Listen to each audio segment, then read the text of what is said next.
Dios les bendiga. Dios les guarde. Hola, pequeña. Tome su lugar, por favor. Es algo hermoso, a mí me encanta la dedicación de los niños, es algo bíblico, está en la Biblia. Y alguien me dijo en cierta ocasión: pastor, la prédica es más importante, póngala en primer lugar. Y me acordaba de aquella vez que los discípulos se enojaban, los discípulos, porque le traían los niños para ser presentados. Y los discípulos decían: no lo estorben, él tiene que enseñar. Y el Señor se enojó con ellos y les dijo: el que no fuere como un niño no va a entrar en el reino de los cielos. Así es de que tranquilos. ¿Cuántos le dan un fuerte aplauso al Señor? Vamos a relajarnos.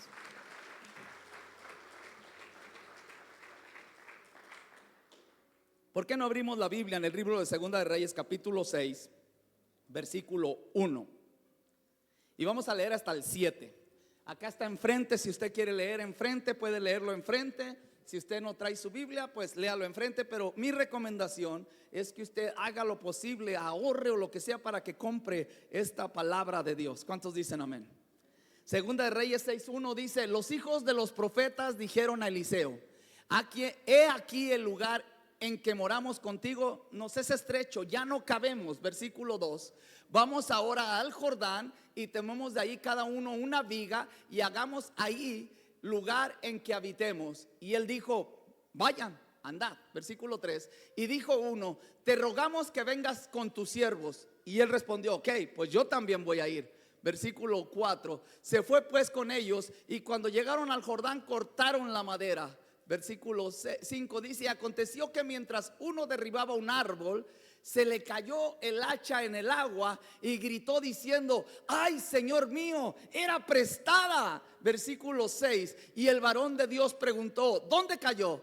Y él le mostró el lugar. Entonces cortó un palo y lo echó ahí e hizo flotar el hierro. Versículo 7: y dijo: tómalo. Y él extendió la mano y lo tomó. Aleluya, qué historia tan maravillosa. Si tú la lees desde el principio y empiezas a leer lo que es toda la Biblia, es una historia tremenda. Pero en este caso nos relata la historia de unos profetas que comenzaron a crecer de tal manera que ya no cabían en el lugar donde estaban. Y yo decía: Señor, gloria a Dios, porque un día va a pasar esto aquí. Entonces ellos oraban y le decían: Señor, vamos a extender todavía la casa más grande. Y el Señor les dice: háganlo, vayan.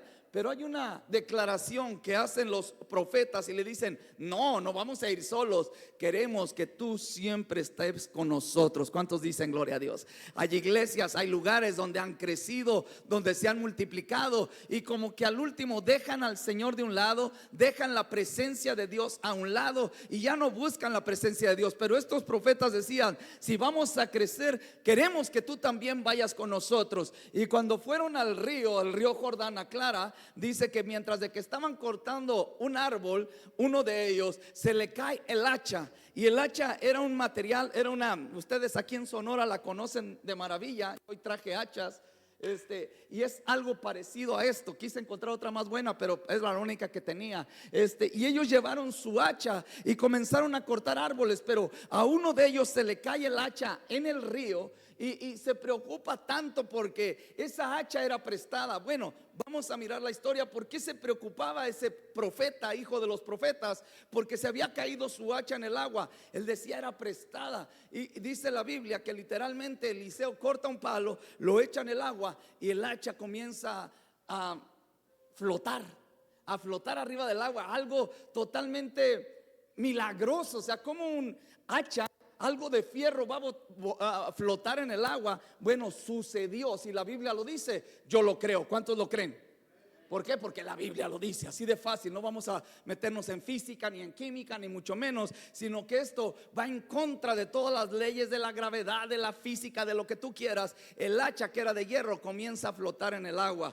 No era el primer milagro que Eliseo hacía con los profetas, sino que Eliseo ya había hecho algunos milagros antes, donde en el capítulo 4, no lo vamos a leer desde el versículo 38 al 44, dice que había un hambre tremenda en el pueblo de Israel. Había un hambre tan grande que aún los profetas estaban batallando, y como había crecido el número de profetas, ahora resulta que tenían que comer, y mandan a uno de ellos a recoger comida para los profetas. Y cuando llega se encuentra unas calabacitas, y trae las calabazas y hace un potaje, una sopa de calabazas. Pero cuando están comiéndolas se dan cuenta que las calabazas eran venenosas, no eran buenas calabazas para comer, y comienzan a preocuparse y a clamar a su señor. El señor Eliseo, que es un siervo del Dios Altísimo, dice la Biblia que echa un poco de harina en la olla, y después de haber orado les dice: coman, ahora sí todo está tranquilo, y comienzan a comer. Luego alguien les trae unos cuantos panes de cebada, y no va a alcanzar para todos los profetas porque han crecido. Qué importante es que la obra del Señor crezca, pero de la manera adecuada, de la manera bonita, donde están alimentados, donde a veces, aunque el enemigo quiere traer veneno a la iglesia, el Señor transforma nuestro lamento en baile. ¿Cuántos dicen gloria a Dios? Donde a veces vemos que el enemigo quiere atacar, quiere destruir, pero resulta que los errores terminan siendo bendiciones para gloria de Dios. ¿Cuántos le dan un fuerte aplauso al Señor? Aleluya, me gozo con eso. Ahora no tienen que comer, pero alguien les regala unos poquitos panes, y dice la Biblia que Eliseo ora por esos panes, y ahí se presenta el primer milagro de multiplicación. Los panes se multiplican y comienzan a comer todos los hijos de los profetas. Pero ¿quiénes eran los profetas? Bueno, vamos a buscar quiénes eran los profetas. Según Reyes, más para atrás, unos capítulos más atrás, no vamos a ir ahí, pero los hijos de los profetas era una escuela que Samuel había iniciado. Samuel inicia la escuela de los profetas, donde junta gente que contrarresten la decadencia que había en el pueblo de Israel. Acuérdense que en el tiempo de Samuel los sacerdotes habían decaído. Acuérdense que en el tiempo de Samuel aún el rey que habían pedido, porque los jueces habían decaído, los sacerdotes habían decaído, y piden un rey, y el rey también había decaído. Saúl, ¿cuántos han oído hablar de Saúl? Una persona que inclusive mató profetas, una persona que no tenía respeto por los profetas. Pero en ese tiempo Samuel levanta una escuela y comienza a juntarse gente, porque dice: yo quiero separarme, yo quiero ser apartado. Y comienzan a congregarse en un lugar, en una casa. Yo creo que de ahí nacieron las iglesias, lo que hoy se conoce como las iglesias.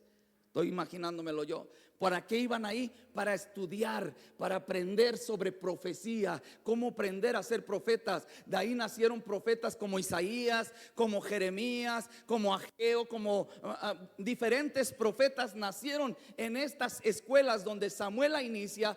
Elías fue el segundo maestro de esta escuela, y Elías tiene un problema, porque en los tiempos de Elías, cuando surge la reina Jezabel, ¿se acuerdan de Jezabel? Levanten sus manos si se acuerdan. Bueno, no voy a hablar de Jezabel, pero si no se acuerda después me pregunta. Jezabel era una reina malvada, muy mala, y dice la Biblia que literalmente mata a todos los profetas, y la escuela se queda vacía, porque cuando dejamos que la seducción o el enemigo se meta dentro de la congregación, desbarata congregaciones. Por eso es tan importante que el pueblo de Dios se mantenga unidos, que sus líderes del pueblo de la casa de Dios se comprometan a orar unos por los otros, a cubrirse las espaldas unos a otros y no mordernos las espaldas unos a otros. ¿Cuántos dicen gloria a Dios? Es importante que nos cuidemos y que clamemos por la casa de Dios, que nunca falte el pan, que la gloria de Dios siempre esté en la casa de Dios. A su nombre. Ahora Jezabel mata a todos los profetas y Elías se queda solo. Inclusive hay una parte donde él le clama al Señor, y cuando va huyendo, corriendo, preocupado, le dice el Señor: ¿qué tienes? Y le dice: mira, la reina, esa malvada, ha matado a todos tus profetas y yo he quedado solo. No hay quien quiera servirle al Señor. ¿Cuántos de ustedes muchas veces se han sentido solo, ya sea en su casa, en el ministerio, en lo que ustedes hacen? Muchas veces llega la soledad a nuestras vidas, donde sentimos que ya no podemos más, pero el Señor nos dice: yo estoy con vosotros todos los días hasta el fin del mundo. ¿Cuántos dicen gloria a Dios? Elías se sentía solo, sentía que ya no tenía nadie, y el Señor habla con él y le dice: no te preocupes, Elías, aunque eres el único profeta, aunque eres el último que quedó, yo he guardado 7,000 rodillas que no se arrodillen delante de los Baales. Y Elías vuelve a agarrar fuerza, pero llega el tiempo de Eliseo. Cuando a Eliseo le entregan el llamado, el ministerio de la escuela profética, Eliseo está solo, pero cuando él comienza a trabajar, cuando comienza a moverse en el ministerio, ahora ya no está solo, sino que vienen más y se están expandiendo de tal manera que ya no caben en la casa antigua que tenían. Ahora tienen que construir una más grande, tienen que ensancharse. Y la pregunta que yo hago es: ¿era Elías menos que Eliseo? ¿Ustedes creen que Elías tenía menos capacidad que Eliseo? ¿Cuántos dicen gloria a Dios? Si estamos aquí, Elías tenía menos capacidad que Eliseo. Yo no lo creo. Entonces, ¿por qué Elías no hacía crecer la casa de los profetas? ¿Por qué en el tiempo de Elías no crecieron los profetas? Bueno, porque a Dios así le aplazó, porque a Dios no le importa tu éxito. Dios no mide tu éxito por la cantidad de gente que te sigue. Dios no mide tu éxito por el dinero que tú haces. Dios no mide el éxito por la fama que tú agarras, por las fotos que te toman. Dios no mide el éxito por los aplausos que te dan. Dios no mide el éxito por la gente que está, sino que Dios mide el éxito por aquel que persevera. ¿Cuántos dicen gloria a Dios? El Señor lo habla en Mateo 15:21 y dice, Dios le dice: bien hecho, buen siervo fiel, sobre lo poco has sido fiel, sobre mucho te voy a poner, entra en el gozo del Señor. ¿Qué es lo que el Señor busca? Diga conmigo: fidelidad. Diga conmigo: fidelidad. Lo que quiere decir perseverar, porque el que perseverare hasta el fin, solamente este será salvo. Dios no le impresiona a aquellas personas que se emocionan y que llegan: pastor, ¿qué voy a hacer? Y a los 3, 4, 5, 6 meses ya no quiere seguir sirviéndole al Señor. Cuando mira la carga fuerte, cuando mira que ya no se puede, cuando mira que se queda solo, cuando mira que el ministerio no crece, cuando mira que se siente cansado, le dice al pastor: pastor, voy a sentarme unos meses, pastor, voy a agarrarme un descanso. Esos no reciben bendición, porque el reino de los cielos sufre violencia y solamente los violentos lo arrebatan. ¿Cuántos dicen gloria a Dios? Dale un fuerte aplauso al Señor. Elías perseveró. ¿Llegó el desánimo? Sí, a todo el mundo le llega el desánimo, pero Elías perseveró. Estaba leyendo una historia y quise verificarla para no equivocarme, pero había unos hombres en los años 1900 más o menos. Se llamaba Henry Morrison y su esposa. Fueron misioneros por 40 años en el país o en el continente africano.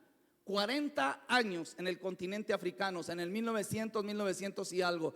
En esos 40 años ganaron muy poquitas almas, pero se enfermaron, se hicieron viejos y ya no podían seguir trabajando en el continente de África, y decidieron tomar un barco desde allá hasta su ciudad natal, que era Nueva York. Y cuando ellos venían en el barco, ellos, dice la historia, si usted la quiere buscar, se llama Henry Morrison. Cuando venían caminando en el año de 1900 en su barco, dice que en el mismo barco venía un presidente de los Estados Unidos que se llamaba Teddy Roosevelt, y venían en el mismo barco. Cuando llegaron a la ciudad de Nueva York, ellos solos, tristes, las personas que querían habían muerto ya, la mayoría, ya ellos no los conocía nadie, venían en incógnita después de haber ofrecido 40 años de su vida al Señor en el ministerio en África. Dice que cuando llegaron a Nueva York, comenzaron a sonar las campanas, comenzaron a sonar las bandas, a echar confeti, a hacer mucho ruido, porque el presidente iba en el barco.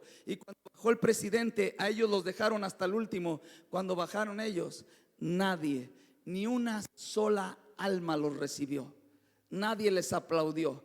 Cuenta la historia que este pastor se metió en oración con el Señor triste y le decía al Señor: Señor, toda mi vida te la he dedicado a ti, Señor. Lo que yo hago lo he hecho para ti, y parece que nada ni nadie lo toma en cuenta. Parece que a nadie le importa lo que yo hago. Me quedé solo, Señor. Nadie me recibió como yo quería que me recibieran, como yo pensaba que me iban a recibir. Y él dice la palabra o la historia que el Señor le habló brevemente y le dijo: es que tú no has llegado a tu verdadero hogar. El día que tú llegues a tu verdadero hogar, ese día te van a recibir de la manera que tú esperas. Y algunas veces nosotros quisiéramos muchas veces recibir los aplausos en esta tierra. Muchas veces como pastor, les voy a ser honesto el día de hoy, espero no se enoje, espero no piense menos de mí.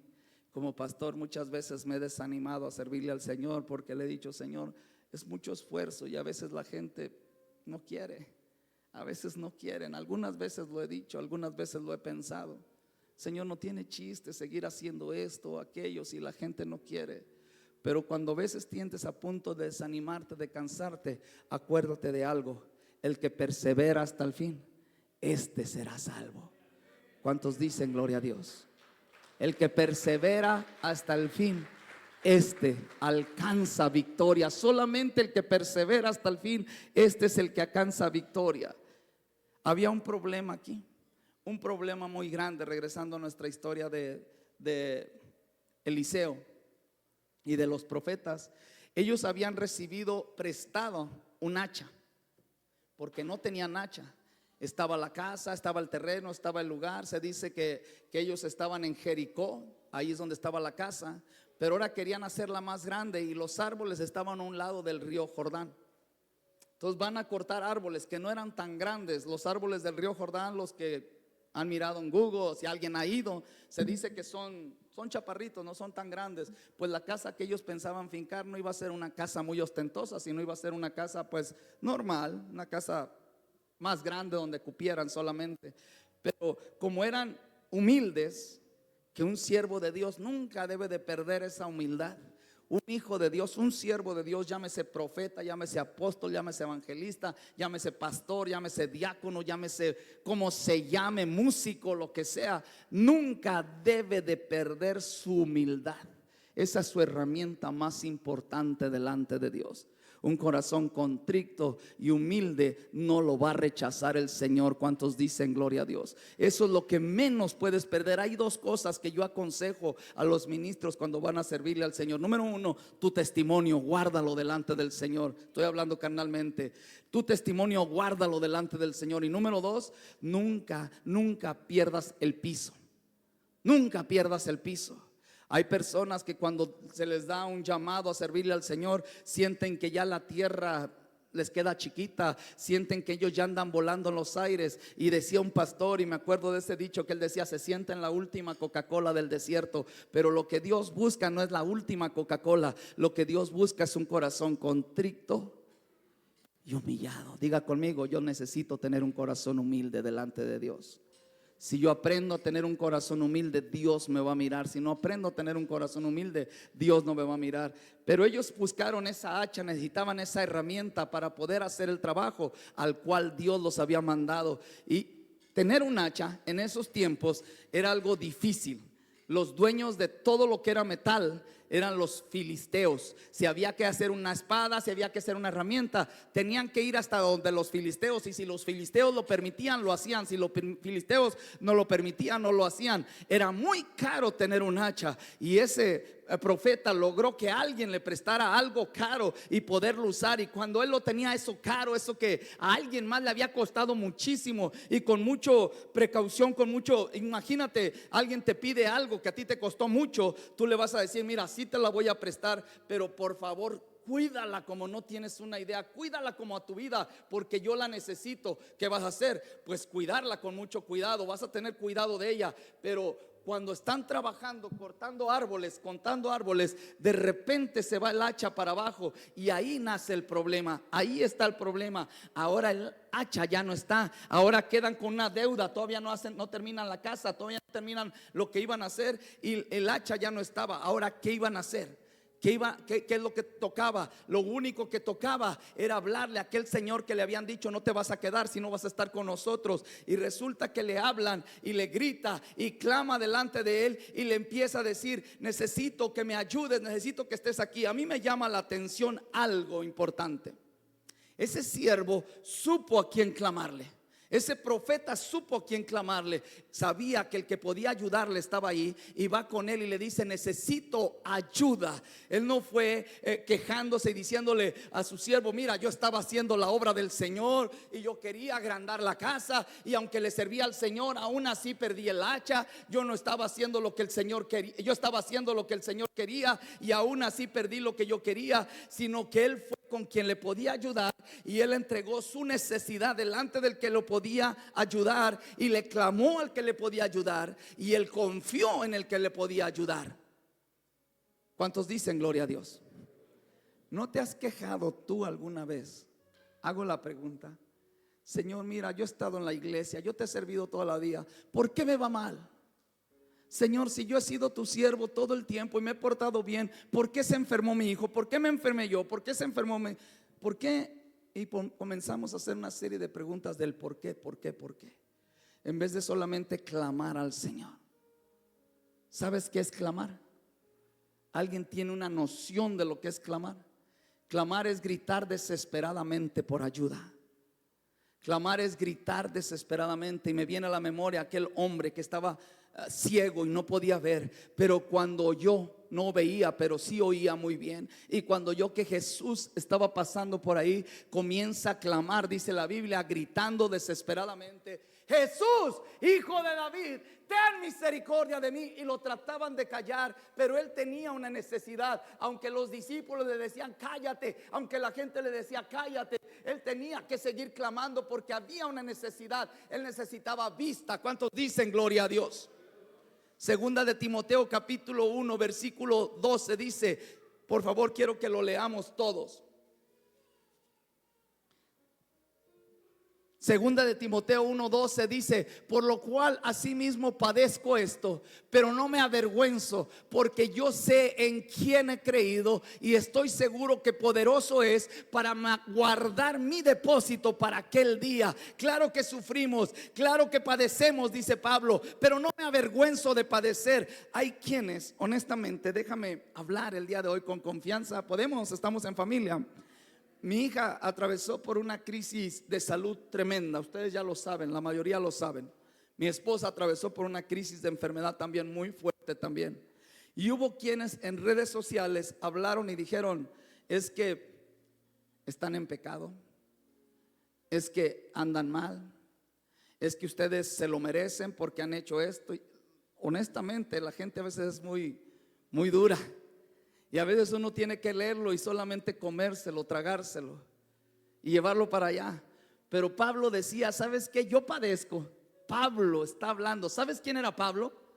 Pablo es el que escribió más libros en la Biblia. Era el apóstol de apóstoles, aunque no conoció a Jesús en persona, sino que lo conoció ya resucitado. Pero era un personaje que, si usted lo mira, de rectitud, de tal manera que se atreve a decir: así como yo hago, imítenme también a mí como yo imito a Cristo Jesús. Era un personaje interesante, pero él habla y dice: por lo cual asimismo padezco. Yo estoy padeciendo, pero no me avergüenzo de padecer, porque yo sé en quién he creído. ¿Cuántos dicen gloria a Dios? No me avergüenzo de que a veces paso por tribulación. No me avergüenzo que a veces tengo que pasar por enfermedades. No me avergüenzo que a veces tengo que pasar por necesidades económicas. No me avergüenzo de que a veces tengo que sufrir por el evangelio, porque yo sé en quién he creído y estoy seguro que Él es el único que puede guardarme. ¿Cuántos dicen gloria a Dios?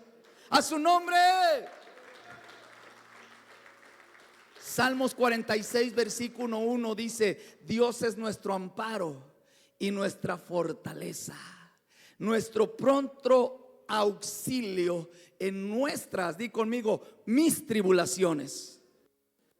Aclaro esto: cuando alguien viene a los pies de Cristo, hay gente que acostumbra a decir: ven a Cristo y tus problemas se van a solucionar. Ven a Cristo y todas tus luchas se van a terminar. Ven a Cristo y ya no vas a tener dificultades. Pero la palabra clara y dice: no he venido a traer paz sino espada. La palabra clara y dice: en este mundo tendréis aflicción, pero confía, yo he vencido al mundo. ¿Cuántos dicen gloria a Dios? Entonces Salmos 46 te dice: Él va a ser tu amparo, Él va a ser tu fortaleza y tu auxilio en todas tus tribulaciones. ¿Cuántos dicen gloria a Dios? Aunque tengas luchas, problemas, tribulaciones, Dios está contigo. Y este profeta estaba pasando por una grande necesidad. Un profeta que pasaba hambres, no solamente uno, sino todos los profetas. Todo lo contrario a lo que se predica el día de hoy. Cuando tú miras esta escuela de profetas, vas a ver que no tenían comida. Dios proveía día a día de comida. Vas a ver que estos profetas no tenían dinero ni para comprar un hacha. Cuando hoy se cree que los grandes profetas de Dios tienen que traer jets o carros último modelo, trajes yo no sé de qué marcas, para decir: wow, ese es un grande siervo de Dios. Y cuando miras a un siervo de Dios humilde, dices: los siervos, los profetas de Dios de esta escuela eran gente, diga conmigo, humilde. Que se oiga fuerte: humilde. Si hay algo que Dios ama es la humildad. Hay 5 puntos que yo quiero que entendamos esto antes de seguir adelante de lo que Dios enseña en esta historia. 5 puntos que yo quiero que usted los estudie conmigo.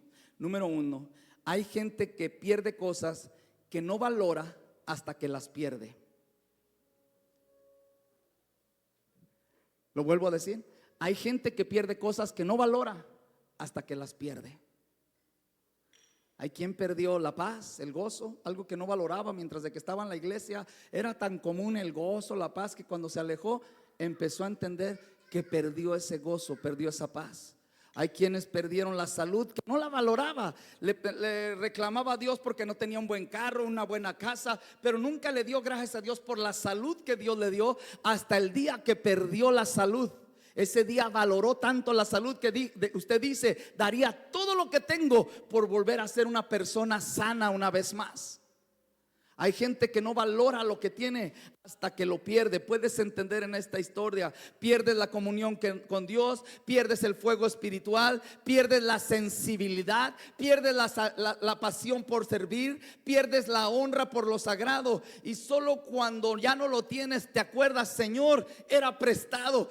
La salud que yo tenía era prestada, la vida que yo tenía era prestada, todo lo que tú me has dado, la familia, mis hijos, mi esposa, todo era prestado. Cuando entendemos que todo lo que tenemos Dios lo ha puesto en nuestras manos para ser administradores de lo que Dios nos ha dado. ¿Cuántos dicen gloria a Dios? Entonces vas a aprender a valorar aquello que Dios ha puesto en tus manos.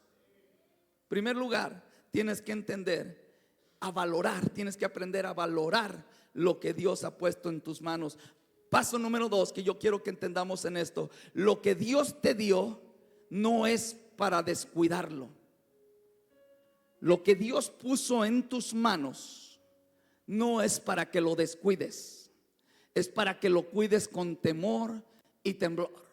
Es para que seas atento a lo que Dios te ha dado, sea un llamado, sea un ministerio, sea una familia, sea una oportunidad de vivir, sea la unción, sea una responsabilidad espiritual dentro de la iglesia, servirle al Señor. Nada de eso debe tratarse con livianidad. Hay personas que manejan lo santo como si fuera eterno, automático o imposible de perder. Yo he mirado ministerios dentro de la iglesia que no aprecian el ministerio y viven una vida horrible en la calle, hablando y viviendo como ellos quieren, y llegan arriba y tocan o predican como si nada pasara, menospreciando lo sagrado de Dios que ha depositado en nuestras vidas. ¿Cuántos dicen Cristo vive? Es imposible que sigamos ministrando al Señor despreciando lo hermoso que Dios ha puesto en nuestras manos. Líderes de alabanza, músicos en la alabanza, obreros del Señor, sean diáconos, sean ministros, sean pastores. Acuérdese que lo que Dios le ha dado, Dios se lo prestó y un día le va a llamar a cuentas de cómo lo está usted usando para el Señor. ¿Quién dice gloria a Dios? Menospreciando el llamado por el Señor. Esta persona perdió algo valioso, aunque no estaba pecando abiertamente, estaba trabajando y aún así lo perdió. A veces no se pierde por rebelión la unción del Señor, a veces se pierde por descuido, por distracción o por negligencia. Esta persona estaba trabajando en la obra del Señor, pero se descuidó tantito y se fue el hacha, ya no estuvo el hacha en sus manos. Y cuando usted se descuida, cuando usted descuida lo que el Señor le ha dado, entonces usted va a perderlo y no va a saber ni a qué horas va a perderlo. Si usted le ha dado un llamado, un ministerio, ¿cuántas gentes hay que quisieran servirle al Señor y no pueden? Si a usted Dios le ha dado la oportunidad, aprovéchelo y cuídelo con todo su corazón. ¿Cuántos le dan un fuerte aplauso al Señor? Me da coraje, me hierve la sangre cuando oigo sobre todo a ministros de Dios con un lenguaje como la gente del mundo. Cuando oigo a ministros de Dios o escuchando música que no se debe oír dentro de la iglesia o dentro de nosotros, música mundana, música satánica, oyendo los siervos de Dios, oyendo esa música. Me da coraje mirar a los hijos, a los siervos de Dios sirviendo, viviendo una vida como descuidada delante del Señor, sin oración, sin ayuno. Llegan al altar, se suben para arriba y es como cualquier otra cosa. Es tiempo ya de que la iglesia entienda que el Señor nos ha prestado nuestros llamados, nuestros ministerios, y un día nos va a llamar a cuentas. ¿Qué has hecho con lo que yo puse en tus manos? Dale un aplauso fuerte al Señor, que se oiga. Número 3, podemos entender a través de esa historia que el problema no fue perderlo. Eso, para perder algo lo haces fácil. Un mal testimonio, dejar de orar, dejar de ayunar, fácil pierdes alguna cosa. El problema no fue perderlo, el problema era recuperarlo. Hacer que de un río caudaloso, fuerte, poder encontrar un metal que se va hasta el fondo del mar, hasta el fondo del río. ¿Cómo voy a sacarlo? Ahí estaba el problema. Nosotros sabemos, muchas veces entendemos dónde perdimos nuestra paz.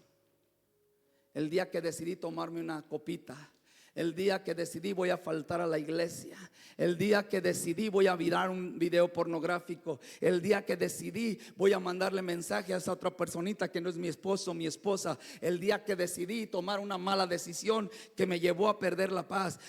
Vamos a entender dónde lo perdimos. Tal vez el día donde perdiste de congregarte, donde perdiste tu primer amor. Pero ¿cómo lo vas a recuperar? ¿Sabes dónde lo perdiste? No sabes cómo lo vas a recuperar. ¿Cuántos dicen gloria a Dios? El problema no es perderlo, sino cómo me voy a recuperar. ¿Cómo voy a regresarme a volver otra vez a sentir ese fuego, esa unción, a sentir otra vez ese llamado, esa hambre por su palabra? Cuando te hincabas y durabas una hora en la presencia de Dios clamándole y sentías, te levantabas y te hacían como 15 minutos, llorabas en su presencia. Ahora sientes que tu oración no llega ni siquiera al techo. Es más, no te salen ni ganas de orar. ¿En qué tiempo perdiste eso? Y la mayoría sabemos cuánto lo perdimos. La mayoría sabemos dónde estuvo el punto de quiebre, pero el problema no es saber dónde lo perdiste. El problema es saber cómo vuelvo a recuperar ese gozo, esa paz, esa llenura del Espíritu Santo. Tú puedes seguir en tu mundo donde estás pensando, aquí me la paso, no hay problema. Aquí estoy bien, no hay problema. El hacha, déjame ir un poquito para atrás, dejen ese punto ahí, no me lo quiten ese punto. El hacha significa el Espíritu Santo que Dios puso en nuestras vidas, la unción del Espíritu Santo. El hacha representa esa unción que Dios ha puesto en tu vida. El hacha representa lo que Dios te ha dado, la herramienta. Recibiréis poder cuando haya venido sobre vosotros el Espíritu Santo. Con ese poder puedes derribar fortalezas, derribar al enemigo. ¿Cuántos dicen gloria a Dios? Pero el día que se cae al agua, ese día, ¿cómo le vas a hacer para recuperarla? Imagínate a alguien, no encontré otro, tenía otra hacha que se había descompuesto y no la encontré, pero imagínate, este es el palo del hacha. Este es el palo, sin la hacha. Y por vergüenza aquel profeta no le dice al Eliseo, perdí el hacha, por vergüenza. Le da vergüenza, ay, me van a regañar, ¿qué me van a decir si yo pierdo el hacha? Le da mucha vergüenza que alguien sepa que perdió el hacha. ¿Qué iba a hacer aquel profeta? Iba a seguir pegándole al árbol. Tras. ¿Cuánto iba a tardar para tumbar ese árbol? Hasta el día de hoy seguiría pegándole al árbol. Y el árbol iba a seguir así. Muchas veces nosotros por vergüenza, caminamos con palos en nuestras manos, sin un hacha, sin el Espíritu Santo. Solamente puro ruido, solamente pura liturgia, solamente puros letras, puro conocimiento, pero nada de unción. ¿Cuántos dicen gloria a Dios? Nada de unción, solamente el palo en tus manos, solamente un palo en las manos, un hacha que te ayude para derribar fortalezas. Solamente golpeando con un palo no haces nada, no puedes ganar ni a tus hijos ni a tus hijas, no puedes ganar tu familia, no te ganas ni a ti mismo. ¿Por qué? Porque has perdido lo más importante, que es el Espíritu Santo. Mis hijos se están perdiendo, mi matrimonio se está derrumbando, mi salud se está acabando, mis finanzas se están destruyendo. Y parece que en vez de venir a los pies del Señor y humillarnos y reconocer nuestro pecado, tratamos de pelear en nuestras propias fuerzas. Nos vamos de la iglesia porque la iglesia me estorba, yo tengo que trabajar más tiempo, y agarras más trabajos pero menos te rinde, porque lo importante es tener el Espíritu Santo, porque es Dios el que da las riquezas, es Dios el que da la salud, es Dios que da la fortaleza. ¿Cuántos dicen gloria a Dios? Entre más buscas la presencia de Dios, más vas a tener, pero entre más buscas las riquezas del mundo, menos vas a tener.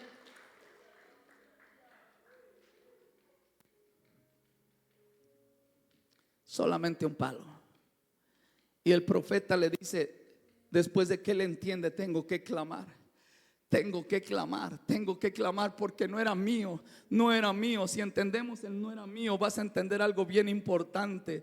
La palabra dice en primera de Juan capítulo 2 versículo 20: mas vosotros tenéis la unción del Santo. Diga conmigo, yo tengo la unción del Santo. O sea, no es tuya. La unción no es tuya, para que no digas mi ministerio, mi llamado. Hay quienes defienden tanto su ministerio que se olvidan de lo más importante, la unción de Dios. Y es de Dios, Él me lo dio. ¿Cuántos dicen gloria a Dios? Es que afectas mi ministerio. No es tu ministerio. No seas tonto, eres un tontito nomás. Dios puede usar a los burros y los ha usado. Dios puede usar a las piedras y las ha usado. Dios puede usar a quien Él quiera. Si tú no quieres hacerlo, Dios puede usar a quien Él quiera. Lo vil, lo menospreciado va a usar para avergonzar a aquellos que se sienten sabios. ¿Cuántos dicen gloria a Dios? Si tú no quieres servirle al Señor con santidad aquí arriba en el altar, ay, mi hermano, ten precaución, porque cuando Dios te baje va a doler. Amén. Quiero que leas conmigo otro versículo que se encuentra en Salmo 62 versículo 11. Salmo 62, 11 dice: una vez habló Dios, y 2 veces he oído esto, que de Dios es, diga conmigo, de Dios es el poder. No es tuyo. No es tuyo. Cuando tú tratas de pelear en tus fuerzas, vas a perder, no vas a poder. Pero cuando peleas en las batallas en el nombre del Señor, no es vuestra la guerra, mas es mía, dice el Señor. No es con espada, no es con ejército, mas con su Santo Espíritu. ¿Cuántos dicen gloria a Dios? Dale un aplauso al Señor.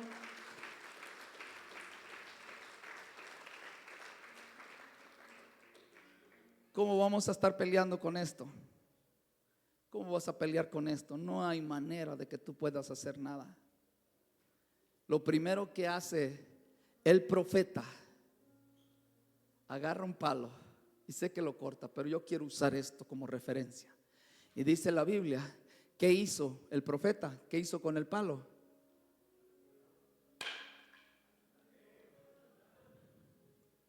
Ese palo te representa a ti. Ese palo te representa a ti. Mientras de que tú no te sumerjas en el agua y te humilles delante de Dios, reconozcas tu pecado, tu maldad, que dejes el orgullo de un lado, que dejes esa vanidad de un lado, esa rebelión de un lado, y te sumerjas en el río y te humilles en la presencia de Dios. Mientras de que tú sigas pensando que te puedes valer por ti mismo, que tú mismo puedes hacer las cosas, ahí va a estar humillado usted, ahí va a estar batallando, luchando. Pero el día que usted reconozca, Señor, yo no puedo, y te dejes sumergir en el río, te dejes que el Señor te humille, que trabaje contigo, que el Señor te renueve, que el Señor te haga nuevamente, hasta ese día tú vas a volver a tener la unción una vez más en tus manos. Dale un fuerte aplauso al Señor, a su nombre.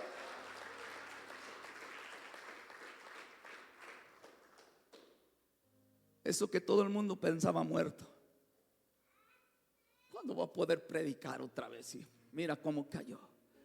¿Cuándo va a poder ser sano? Si mira quién era. ¿Cuándo va a poder ser la persona que era antes? Uy, antes era muy así, ahora míralo cómo anda. Pero mientras de que no te humilles delante del Señor, mi hermano, ahí vas a seguir. Pero el día que tú te sumerjas en el río, el día que dejes que el Señor trabaje contigo, dice la palabra, me encanta este versículo, lo he usado una y otra vez, y me dicen, lo repites mucho, me dijeron hace días. Y dije, bueno, ¿ya te lo aprendiste? Dijo, sí, pues síguelo repitiendo. Dice, el que confiesa su pecado y se aparta, alcanza misericordia. Pero aquel que lo trata de ocultar no prosperará. Sigue como un hacha sin hacha, puro palo. Pero aquel que entiende y reconoce, necesito del Espíritu Santo, necesito de ti, Señor, y soy pecador.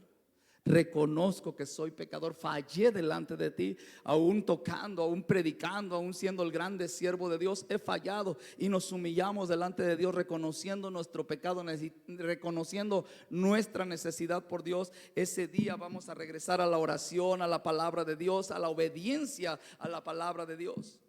Y vamos en el número 4. El milagro comenzó cuando reconoció la pérdida. Punto número 4, por favor, si me ayudan. Él no la escondió, no fingió, no disimuló, no dijo no pasa nada, sino que gritó aunque lo oyeran los demás, aunque los demás se burlaran de él. Hey, el profeta la perdió, pero él no le interesaba. Él gritó porque necesitaba el hacha para atrás. Él necesitaba seguir sirviendo en la obra del Señor. Tenía que gritar y gritarle al siervo de Dios, necesito ayuda, el hacha se me perdió. Y muchos de nosotros, cuando andamos en pecado, no queremos que nadie lo sepa. ¿Sabes qué es lo que pasa con alguien que hace lo malo delante de Dios? Da tristeza decirlo, pero muchas veces cuando hacemos lo malo delante de Dios, en vez de ir corriendo al altar y pedirle perdón a Dios, hay una vocecita en nuestros cerebros que nos empieza a decir, eres un hipócrita.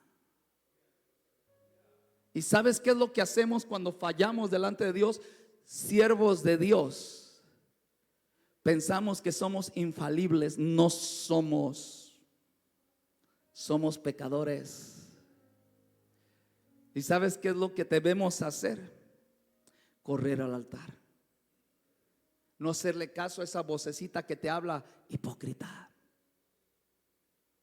Cuando tú le haces caso a esa voz que te dice, hipócrita, hipócrita, te empiezas a alejar más y más y más.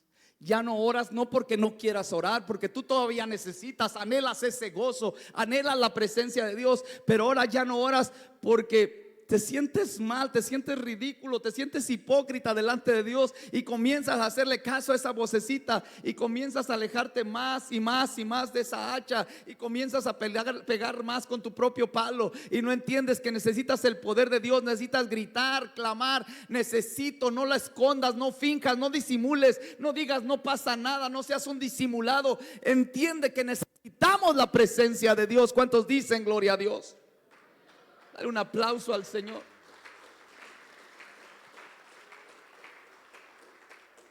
Había un hombre que llegó a la presencia de Dios. Sabía que había fallado. Se le conocía como un publicano, pero estaba arrepentido.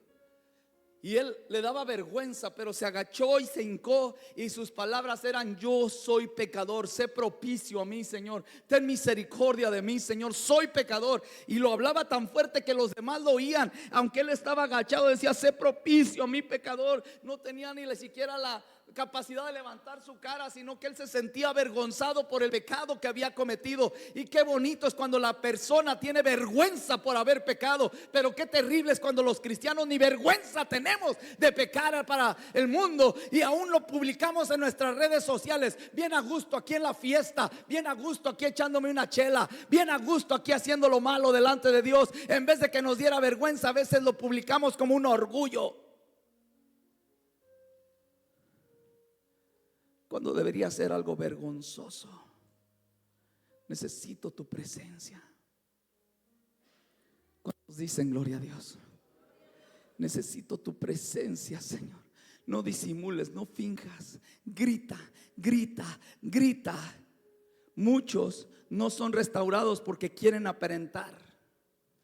Hay gente que le encanta aparentar. Yo tengo mucho filo, yo tengo muchas fuerzas, yo tengo unción. Y ves a gente predicando arriba a los altares que tú sabes sus vidas son un desastre. No tienen ni testimonio ni unción, no tienen ni llamado siquiera. Ya se les perdió el hacha, pero no quieren dejar el micrófono porque les gustan las fotos, porque les gustan las publicaciones en redes sociales, y que se diga el gran profeta, el gran ministro, cuando nosotros deberíamos de buscar primeramente el reino de Dios y su justicia. ¿Cuántos dicen gloria a Dios?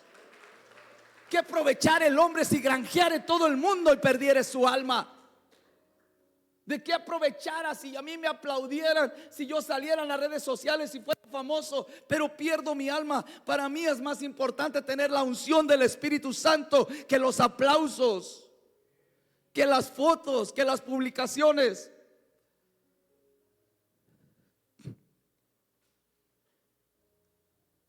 ¿Hace cuánto perdiste el hacha?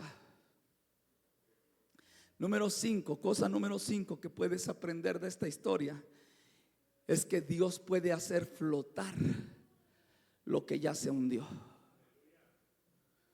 Punto número 5 que vas a aprender de esta historia es que Dios puede hacer flotar lo que ya se hundió. El hierro no flota naturalmente, eso nunca va a suceder. Pero cuando Dios interviene, pasan cosas imposibles.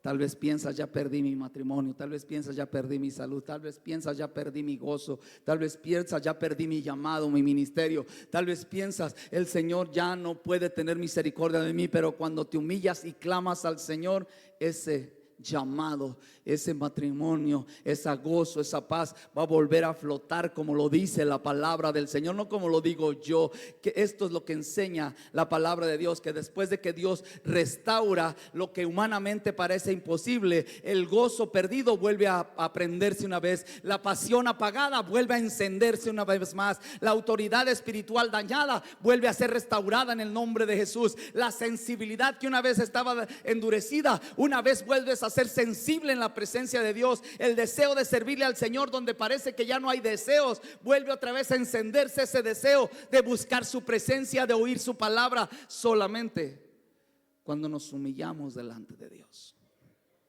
Solamente cuando nos humillamos delante de Dios. ¿Cuántos dicen gloria a Dios?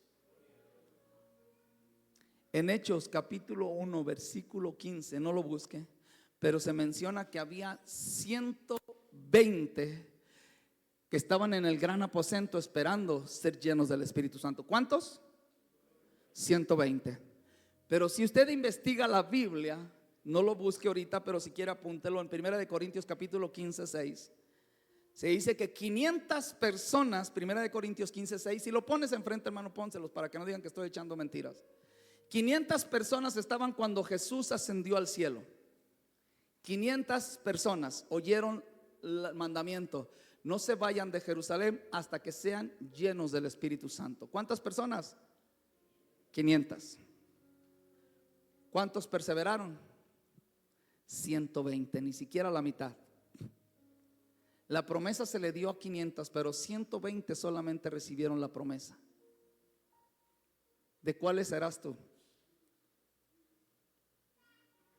¿De aquellos que se rajan a la primera, de aquellos que corren a la primera, o de aquellos que llaman una y otra vez? Porque el que busca halla, y el que llama se le va a abrir. Aquel que está dispuesto a ir todas las noches y decirle: Señor, aquí estoy, Señor, aquí estoy, Señor, aquí estoy, necesito mi gozo, necesito mi paz. Salmo 107 versículo 9 dice: Él sacia el alma menesterosa y llena de bien al alma hambrienta. Habla del Señor. ¿Cuántos dicen gloria a Dios? Ahora quiero que vayas conmigo a una parte de la escritura. Con esto quiero finalizar. Salmo 51 versículo 10 al 13. Salmo 51 del versículo 10 al versículo 13. Quiero que lo leamos juntos. ¿Me acompañan en este salmo? Dios le va a enseñar algo y se va a ir con algo maravilloso. Y yo quiero que usted salga bendecido, que no se vaya enojado el día de hoy. Fíjate lo que dice la palabra. Léalo conmigo, por favor, todos juntos. Crea en mí, oh Dios, un corazón limpio y renueva un espíritu recto dentro de mí. Versículo 11. No me eches de delante de ti y no quites de mí tu Santo Espíritu. Versículo 12. Vuélveme el gozo, dígalo una vez más, vuélveme el gozo de tu salvación y espíritu noble me sustente. ¿Quién escribió este salmo? David. ¿Cuándo escribió este salmo? Cuando en cierta ocasión, después de que Dios le había llamado de ser un donadie, Dios lo lleva a ser el rey, un rey imperialista, un emperador tremendo, que tenía bajo sus pies no solamente al pueblo de Israel completo, toda la nación de Israel, sino que a los reinos alrededor de él se sujetaron ante David. Filisteos, amorreos, todos ellos, todos esos pueblos le daban tributo al rey David. Era un imperio grande, la época de oro del reino de Israel. Y cuando era tiempo de ir a la guerra, cuando era tiempo de que los reyes salían a la guerra, se dice que salían e iban y se tenían que presentar el poderoso, y los demás, aunque iban a la guerra, se sujetaban a él porque le tenían miedo, le traían tributos. David dice: pues ya soy grande, ya soy el pastor, ya soy el ministro, yo no tengo que oír la prédica, yo no tengo que estar en la alabanza. Conozco pastores que a la hora de la alabanza se la pasan en su oficina ya haciendo cualquier otra cosa menos alabando al Señor, y solamente llegan al altar. No estoy juzgándolos, pero se me hace algo raro que ya cuando les toca la prédica, entonces aquí se desbaratan y hacen y deshacen, pero mientras estaban encerrados y no querían alabar al Señor porque se sienten muy especiales. Conozco músicos que después de haber estado alabando al Señor acá, danzando con la guitarra y todos los demás instrumentos, cuando se termina la alabanza, se salen y se compran un refresco. No les importa la prédica, no les importa nada más. Conozco ministros que solamente ministran en el área que les toca, sea varones, mujeres, niños, jóvenes o lo que sea, y cuando se trata de la hora de estar juntos, no les importa lo que el pastor haga, lo que el pastor diga, porque ellos solamente van por su ministerio, por lo de ellos. ¿Cuántos dicen gloria a Dios? Yo defiendo mi llamado, defiendo mi ministerio, aunque somos una visión completa. Ouch. Y David, que era el gran líder, se quedó a dormir en su casa mientras de que los demás se fueron a ir a la guerra. Y cuando él se queda en casa, qué tremendo es cuando te descuidas de la presencia de Dios. La Biblia dice que prendió su televisión y comenzó a ver Netflix, o díganme otro, YouTube. Y allí en YouTube miró una ventanita y la abrió, y en esa ventanita estaba una mujer desnuda bailando sensualmente, sobre todo los TikToks. Dijo: ay, qué divertido. Y empezó a mirarla. Una mujer bañándose, dice la palabra de Dios. El hombre que tenía todo, muchas mujeres, Dios le había dado mujeres. En aquel tiempo los hombres podían casarse con más de una mujer. Hoy en día dice el Señor: ustedes no pueden con una, no les voy a dar más de una. Pilluelos.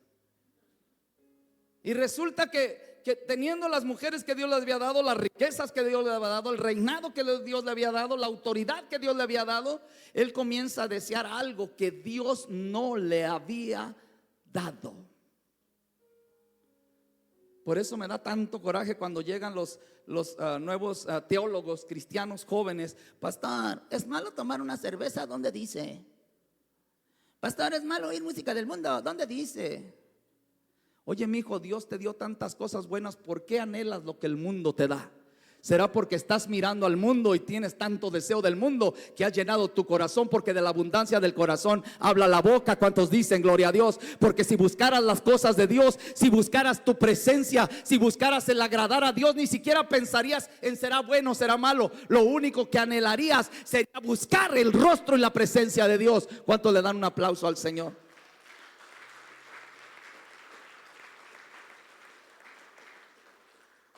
Y David comenzó a mirar a aquella mujer y él sintió que su corazón no podía ser feliz hasta que no tuviera aquella mujer. Yo no puedo ser feliz hasta que la tenga. Y a veces el enemigo, y ni siquiera el enemigo, porque somos bien baquetones, como se dice aquí en Agua Prieta. Somos tan baquetones que cuando hacemos lo malo le echamos la culpa al diablo. Es que el diablo metió su cola, ni cola tiene el pobre. Es que el diablo, pues tú eres el que dejas de orar, tú eres el que no buscas la presencia de Dios, tú eres el que te la pasas pegado al celular, tú eres el que te la pasas haciendo cosas que no le agradan a Dios y luego resulta que el diablo te quitó. ¿Quién dice gloria a Dios? Él quiere tener a aquella mujer y por fin se le hace. La manda a llamar, usted conoce la historia, y él piensa que queda satisfecho. Pero hay una paradoja bien interesante en esta historia. Sientes que no puedes ser feliz hasta que haces lo que no debes hacer. Si yo hago eso, entonces voy a ser feliz. Si yo falto a la iglesia y voy a mi trabajo, voy a ser feliz y compro el carro que yo quería. Aunque falte a la iglesia, aunque venda mis principios bíblicos, el día que yo tenga ese carro voy a ser feliz. Y te das cuenta que Dios te da el carro que tú querías y no eres feliz. Si yo pudiera tener la casa o el reloj o el iPhone o yo no sé qué cosas, entonces sería feliz. Y logras obtenerlo y no eres feliz. Y David quería aquella mujer y decía: el día que la tenga voy a ser feliz. Y la tiene. Y vuelve a hacer hasta lo imposible por quedarse con aquella mujer en vez de confesar su pecado y decirle al marido: mira, pues te pusimos los cuernos, perdón, pero ahí está, es tuya. Lo mata y hace hasta lo imposible. Usted conoce la historia. Pero resulta que pasa el tiempo, se queda con aquella mujer, es su esposa, queda embarazada la mujer y todo feliz. Y parece que no pasó nada, pero hay una amargura en su corazón. Hay una amargura tan grande que no, en el Salmo 51, el que lo ha leído puede darse cuenta que David no era feliz. Y cualquiera que se aleja del Señor, por más que me diga, no es feliz. Puede tener dinero, puede tener carros, puede tener casas, puede tener mujer, puede tener lo que quiera, pero no va a tener gozo y no va a tener paz, porque la fuente del gozo, la fuente de la paz es Dios mismo. ¿Cuántos dicen gloria a Dios? Cuando David escribe el Salmo 51 después de ser confrontado, y él escribe estos versículos, el versículo que a mí me llama la atención, todos son bien interesantes, el Salmo 51, pero el versículo 51, versículo 12 dice: vuélveme el gozo, Señor. No me interesa nada más, necesito el gozo. Diga conmigo: necesito el gozo.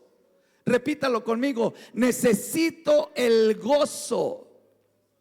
Y ese gozo solamente lo da la salvación de Dios. Póngase de pie.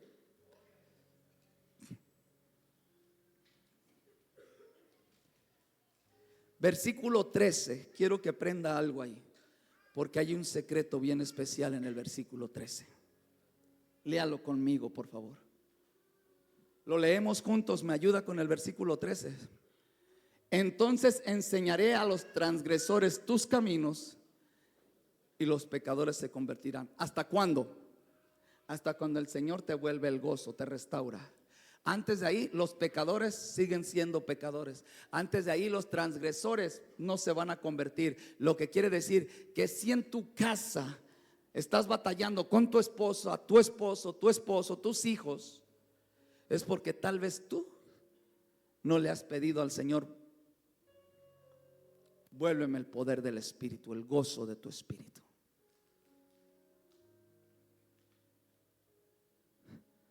No va a haber conversión, no va a haber transformación, no va a haber un cambio hasta que tú le clames al Señor y le digas: vuélveme el gozo de tu salvación. Así como está. Pasen por favor, muchachos. ¿Qué es lo que has perdido? ¿Cómo te has sentido? ¿Triste? ¿Solo? ¿Culpable? ¿Con coraje? ¿Un coraje que no lo entiendes? Tal vez se te cayó el hacha que era prestada, porque la salvación es de Jehová. Dice la palabra en Salmos capítulo 3 versículo 8: la salvación es de Jehová y sobre tu pueblo sea la bendición. Lo único que te queda es lo que dice en Segunda de Crónicas capítulo 7 versículo 14. Y con esto termino. Segunda de Crónicas 7:14. Yo quiero que ponga atención.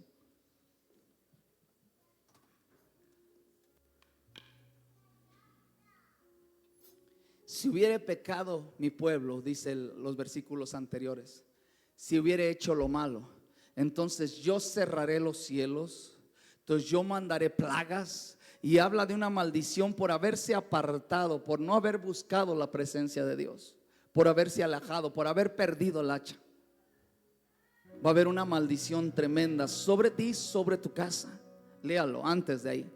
Pero llegamos al versículo 14, dice: pero si se humillare mi pueblo, sobre el cual mi nombre es invocado, después de haber recibido esas consecuencias de perder el hacha, pero ahora se humilla, invoca el nombre del Señor y ora y busca mi rostro y se convierten de sus malos caminos, yo voy a oír desde los cielos, voy a perdonar sus pecados. Y diga conmigo: va a sanar mi tierra. Sanidad, perdón y escuchar. Has perdido la comunión con Dios, sientes que ya no puedes oír a Dios o Dios no te oye.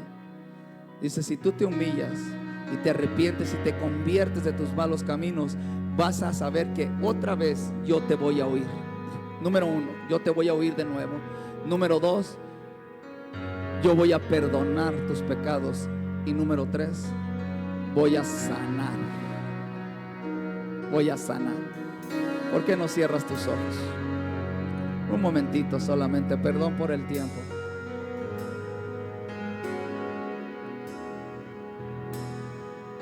Cierra tus ojos ahí donde estás.